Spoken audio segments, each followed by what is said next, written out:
Join me as I take on the challenge of restoring old, forgotten cars and bringing them back to life. Restoring classic cars isn't just a hobby, it's a passion. There's something deeply satisfying about reviving a vintage ride, tracking down rare parts, solving tricky mechanical issues, and finally taking that smooth cruise down the road. But it's not without challenges. Finding the right parts, dealing with rust, and investing countless hours of work can really test your patience. Every restoration begins with a full inspection, checking the body, the engine, the interior, and planning each step ahead. From sanding rust to reassembling engines, every part of the process matters. And hey, if you're enjoying this journey, don't forget to hit that subscribe button and join the community of classic car lovers.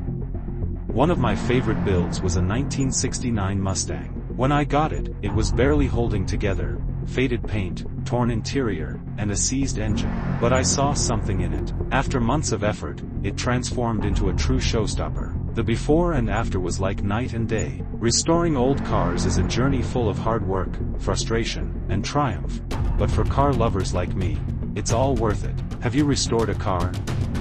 Share your story in the comments, and don't forget to check out my other videos for more restoration content.